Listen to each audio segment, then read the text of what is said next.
Hi, I'm Rachel, and this is my Would You Read It Challenge video for June 2023. So the Would You Read It Challenge was brought to BookTube by @2Brody, link to them down below. And the purpose of this original tag was to pick whatever amount of books at random and read the first sentence of the book and then share with your audience your thoughts and if you'd like to continue. And I've massaged that a little, and I go for the first few paragraphs, and I specifically, in a bunch of the videos in the playlist I'll list down below, have been looking at the BookTube Prize. So the BookTube Prize was started by Robert at Barter Hordes, and its purpose is for the literary book community online to come together to judge the best in literary fiction and nonfiction published in the U.S. It's the year before, and it's been going on since 2019. We start with a long list of 48 books that are put into ballots of 6. And I'm specifically looking at the fiction long lists because I figured that would be easier. And I am just about to start with 2020, which is the first year I was actually a BookTube Prize judge, officially speaking. So basically what I'm going to do is share the first few paragraphs with you of the 6 books and then give my thoughts. I have read 3 of these 6 books because 3 of them in fact made it to the finals round of the BookTube Prize in 2020, and 2 of them actually were medaled. The first and second place winner are in this Octafinals Group A. So yeah, without any further ado, let's get to it. Starting with Book 1, The Old Bailey, London, 17 April 1826. My trial starts the way my life did, a squall of elbows and shoving and spit. From the prisoner's hold, they take me through the gallery, down the stairs, and past the table crawling with barristers and clerks. Around me a river of faces in flood, their mutters rising, blending with the lawyers' whispers. A noise that hums with all the spike of bees in a bush. Heads turn as I enter, every eye askewer. I duck my head, peer at my boots, grip my hands to stop their awful trembling. It seems all of London is here, but then murder is the story the city likes best. All of them swollen into the same mood, all of them astir about the sensation excited by the most ferocious murders. Those were the words of the Morning Chronicle, itself in the business of harvesting that very sensation like an ink-black crop. I don't make it a habit of reading what the broadsheets say about me, for newspapers are like a mirror I saw once at a fair near the Strand that stretched my reflection like a rack, gave me 2 heads so I almost didn't know myself. If you've ever had the misfortune to be written about, you know what I mean. And that was from The Confessions of Franny Langton by Sarah Collins. Book 2. Amma is walking down the promenade of the waterway that bisects her city. A few early morning barges cruise by. To her left is the nautical-themed footbridge with its deck-like walkway and sailing mast pylons. To her right is the bend in the river as it heads east past Waterloo Bridge toward the Dome of St. Paul's. She feels the sun begin to rise, the air still breezy before the city clogs up with heat and fumes. A violinist plays something suitably uplifting further along the promenade. Amma's play, The Last Amazon of Dahomey, opens at the National tonight. She thinks back to when she started out in theater, when she and her running mate Dominique developed a reputation for heckling shows that offended their political sensibilities. Their powerfully trained actors' voices projected from the back of the stalls before they made a quick getaway. They believed in protest that was public, disruptive, and downright annoying to those at the other end of it. She remembers pouring a pint of beer over the head of a director whose play featured semi-naked black women running around on stage, behaving like idiots, before doing a runner in the back streets of Hammersmith, howling. And that was from Girl, Woman, Other by Bernadine Evaristo. Book 3. I was scared of my wife's eyes. She can't see, and no one can see in. Look, they are like stones, gray stones, sea stones. Look at her. Look at how she is sitting on the edge of the bed, her nightgown on the floor, rolling Mohammed's marble around in her fingers, waiting for me to dress her. Look at the folds of her stomach, the color of desert honey, darker in the creases. and the fine, fine silver lines on the skin of her breasts and the tips of her fingers with the tiny cuts, where ridges and valley patterns once were stained with blue or yellow or red paint. Her laughter was gold once. You would have seen it as well as heard it. Look at her, because I think she is disappearing. I have had a night of scattered dreams, she is saying. They filled the room. Her eyes are fixed a little to the left of me. I feel sick. And that was from The Beekeeper of Aleppo by Christy Lefteri. Book 4. Friday, March 8th, 1991. Well, this is it, said Ava. I don't know how we're supposed to find these fools. Sean gaped at the crowd gathered across the street. The movie wasn't supposed to start for another hour and a half, but there had to be hundreds of people waiting outside the theater. It was dark already, too, hard to make out faces, even with the neat row of lamps lining the sidewalk. Ava said Westwood was white people territory, but almost everyone here was black, a lot of them high school kids. They'd have to get closer to pick out Ray and his friends. Ava grabbed Sean's hand as they crossed the street. He pulled back, thinking of all those older kids seeing him get dragged along by his sister. "Aw, Ave, I'm not a baby," he said. "Who said you were a baby? I just don't want to lose you." And that was from Your House Will Pay by Steph Cha. Book 5. 1 minute. In the first minute following her death, Tequila Layla's consciousness begins to ebb, slowly and steadily, like a tide receding from the shore. Her brain cells, having run out of blood, were now completely deprived of oxygen. But they did not shut down. Not right away. One last reserve of energy animated countless neurons, connecting them as though for the first time. Although her heart had stopped beating, her brain was resisting, a fighter till the end. It entered into a state of heightened awareness, observing the demise of the body, but not ready to accept its own end. Her memory surged forth, eager and diligent, collecting pieces of a life that was speeding to a close. She recalled things she didn't even know she was capable of remembering, things she had believed to be lost forever.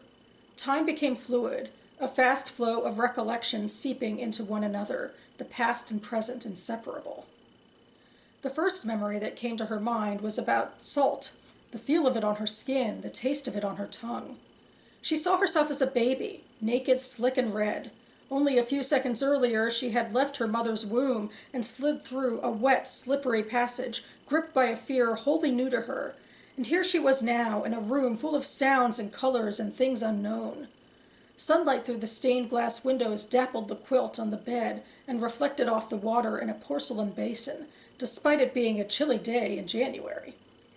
Into that same water, an elderly woman dressed in shades of autumn leaves, the midwife, dipped a towel and wrung it out, blood trickling down her forearm.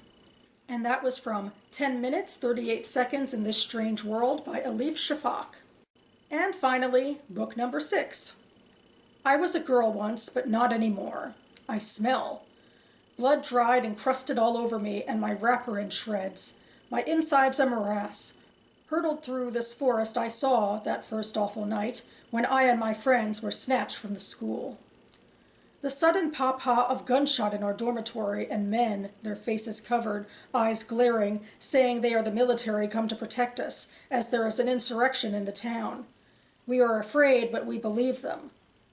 Girls staggered out of bed, and others came in from the veranda, where they had been sleeping because it was a warm, clammy night.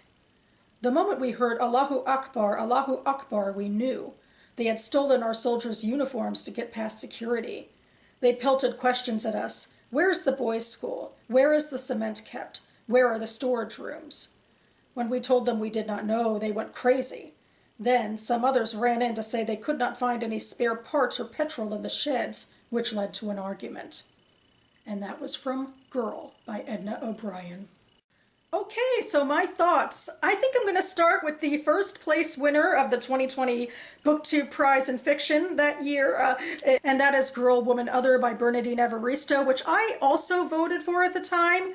I don't know, you can tell from how I placed the text, which is, how it was in the book, that this is kind of experimental writing, I thought of it as stream of consciousness, and certainly what you can tell from that first paragraph of sorts is that there aren't any real sentences in it. But yeah, the stream of consciousness is sort of like how like it's going from thought to thought to thought, and then also it goes from character to character.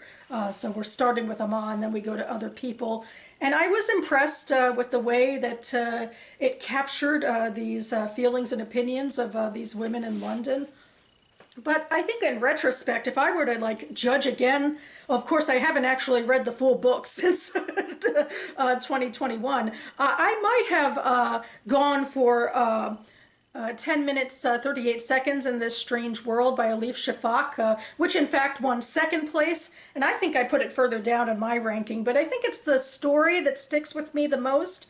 I would think that that beginning is kind of compelling because it's describing a time period that we don't have a lot of information on. I do think there's a little controversy about like the author went with the fact that, you know, she read something about how a body takes 10 minutes 38 seconds to die, and so for her main character Tequila Layla, she goes through that time, and maybe that's questionable, like how scientific that is, but also I think we're kind of past human knowledge in a lot of ways, so she has creative leeway, and I like what she did with you know, trying to document the ways that the body dies, and especially the memories and how that comes into the story. But really the true strength of the story is well past these first few paragraphs.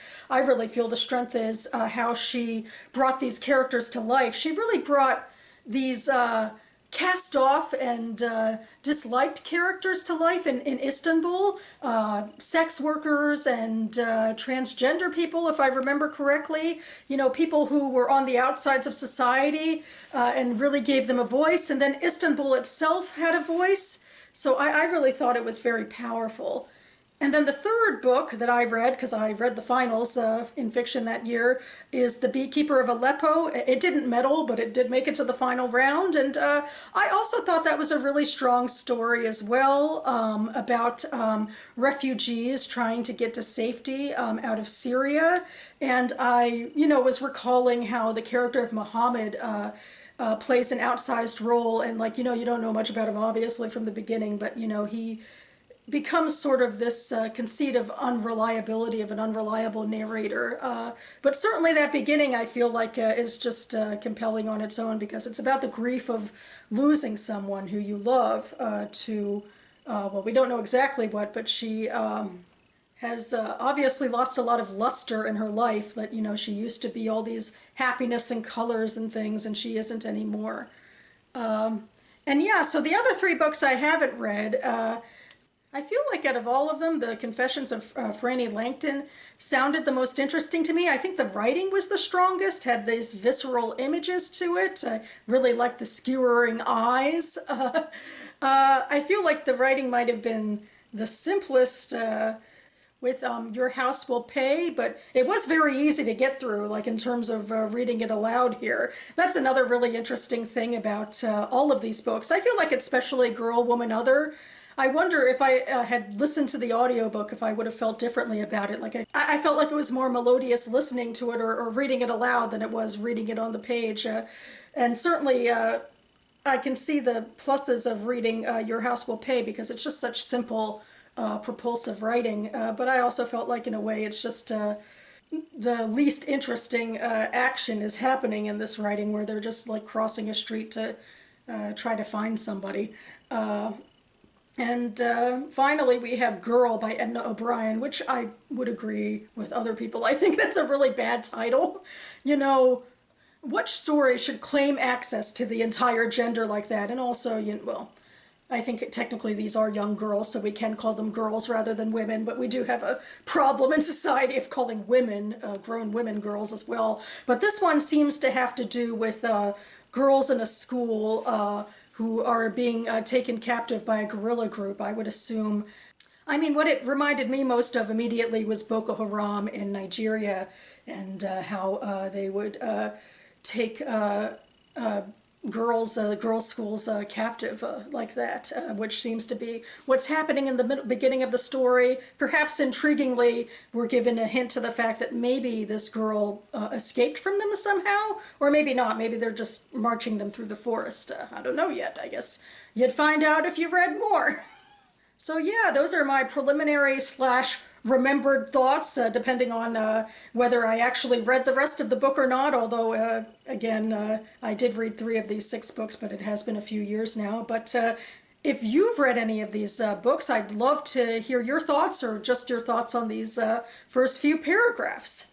And that about covers it for me now. I will also leave the Goodreads links for all 6 of these books listed down below, as well as information on the BookTube prize. We're in the current iteration, 2023 reading. We are currently in the middle of reading for the semifinals round, which is round 3 of 4. Actually, I'm not judging this round. I'm taking a bit of a sabbatical, as it were, but I'm very much looking forward to coming back for the finals, where I think I will be reading fiction again, the fiction finalists for this year. So I'll be excited to see what those are, and hopefully they'll make a good impression as well. Anyway, I will be back on this channel in the next couple of days to do my final AM reading video of June, where I talk about what I actually am reading right now, so stay tuned for that. Thanks so much for watching, everyone, and I'll see you next time.